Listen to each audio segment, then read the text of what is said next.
everybody, this is Carolina speaking from Ecuador. Unfortunately, I couldn't join you today in today's discussions, but I will present in a video what I was aiming to share with you in France, and hopefully it will bring some insights to the discussion. I will start with a short video explaining what we're doing and why we're doing. Very short, and after that I will explain to you how we are doing that. That is the more interesting thing, how we're doing what we're doing. Enjoy the video and you got a better idea of what we're aiming to achieve in Ecuador. And I will explain to you now how we're doing what we're doing, trying to be as clear as possible, and hopefully through my video I will explain it. In a more concrete way, what I'm trying to say is that from one side, the way we work is in some areas we work very top-down, where we design some strategies at the national, subnational level, and then we implement that. But we also work from the bottom up, like leveraging or providing support to local processes that have already been in the territory. So concretely, from one side, we own a private reserve of 2,500 hectares in one of the most biodiverse areas of the world. Within those 2,500 hectares, we have a lodge. That lodge means a big investment from one of our companies, Metropolitan Touring, that needs to be protected as an investment. As an ecotourism, as an ecotourism company, we hire local people. We are making constant improvement in our in our processes in order to be more sustainable. We try to buy local as much as possible. We dynamize the economy locally, that from within our area. But as well, what we come to realize is that because of climate change, what's happening is the most of the protected areas in the world are at danger. Why? Because species within private reserve are migrating outside those areas due to climate change.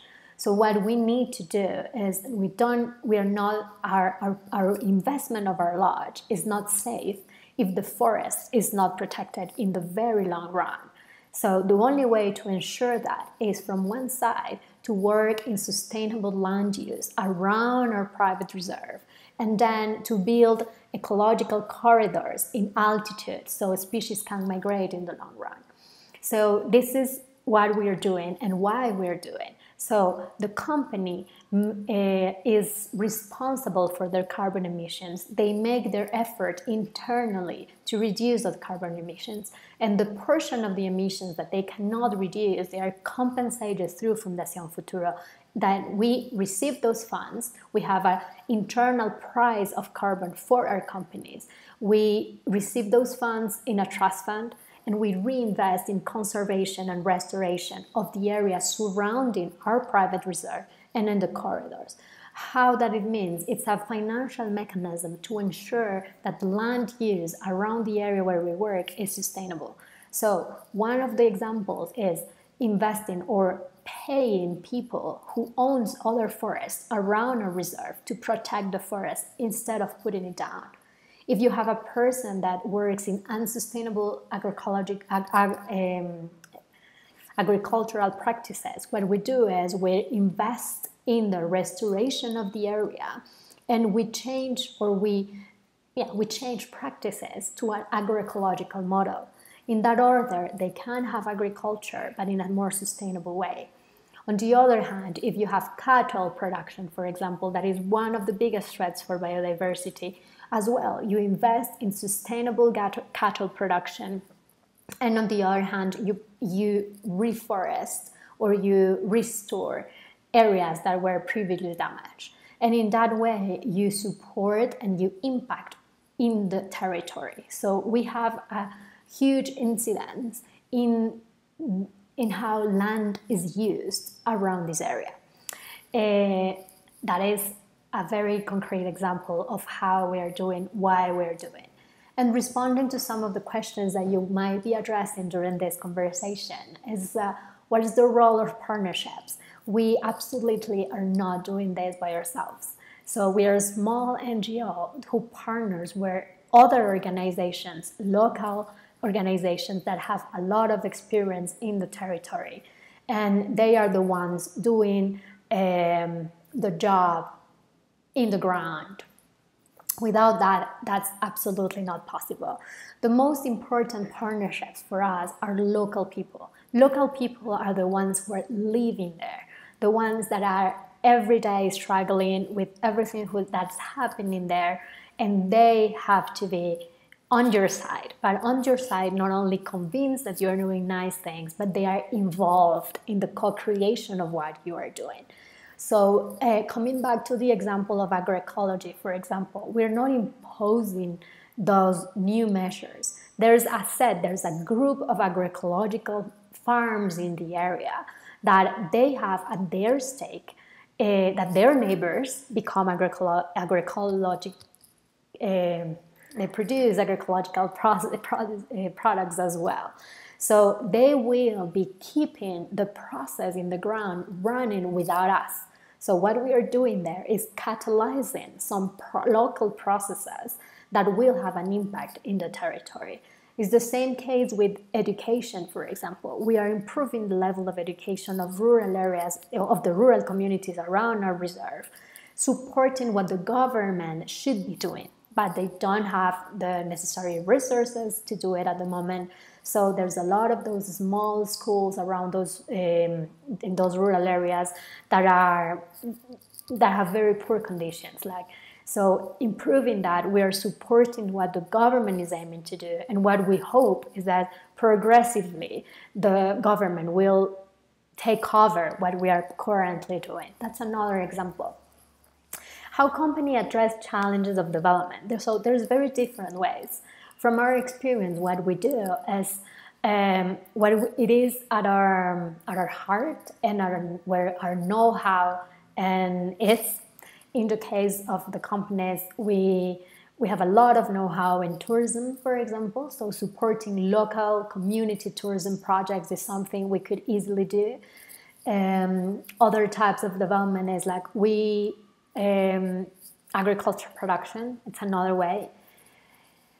What are the main barriers to work with local governments? So there's a lot. And I think most of you have experienced that. But mostly what happens within working in the private sector and with local governments, and that we have first very different timing. So timing in the private sector, like we go fast. So we take the decision, we implement, and we want results very quick. The government, because of their nature, they have to consult a lot of people. The processes are very more bureaucratic, so it takes longer. So these different timings are very complex. So from my perspective, like I cannot wait 10 years to protect a forest. I have to do it now. But for them, they have to go through a lot of processes in order to join. But I think my learning has been that the private sector, we can support governments in achieving faster what they should be doing. So coming back to the first slide that I explained, like when we work at the national level or at the subnational level, is understanding what are their priorities. So an example in our cases, for example, conserving water sources are very, very at stake of any local government. Any local government, at least in my country, their priority is water, and as yes, well, others, but I will stick to water in this moment. So if you help them achieve what they have to achieve, they will be in your side, and you are supporting local processes to have a real impact in the territory, right? Another barrier as well is that the private sector, you have your own stakes. Let's say you have shareholders, you have a lot of stakeholders to respond to, and the government, they have another set of stakeholders that they need to respond. So the interests are huge. So the way we've addressed that is that we are sitting at specific decision-making spaces where we can have an influence. But that doesn't mean that we wait for the government to do what they are supposed to do and then we come in. It's like we do something and we propose something. Sometimes we have to show the government how things could be done, especially in things that are very innovative and new, for example. I think the know-how and the resources that the private sector has, we can move faster. So how to respond to the Sustainable Development Goals and the Agenda 2030, how to address the Paris agreements, those are things that might be in the discussions around your companies. However, in the governments, in the local governments especially, sometimes there are none of those conversations happening at the moment. There's no the technical capacities to do it. So the private sector can go faster in some areas and show and share that knowledge on how to implement that to the government. So I think those are kind of the biggest challenge that we've encountered. However, I think it's very key to involve the government and the governments at the different levels, as I just mentioned, to ensure local acceptance from one side, that it's like basic reputation, but as well for the private sector to be able to push and to influence public policies as well. In my country, the way it works, and it might be very different in every different country. However, the private sector in Ecuador sometimes is very ahead of the government, like years ahead. That's the case of climate change, for example, and reduction of emissions, carbon offsetting, all that is very, very new for the government.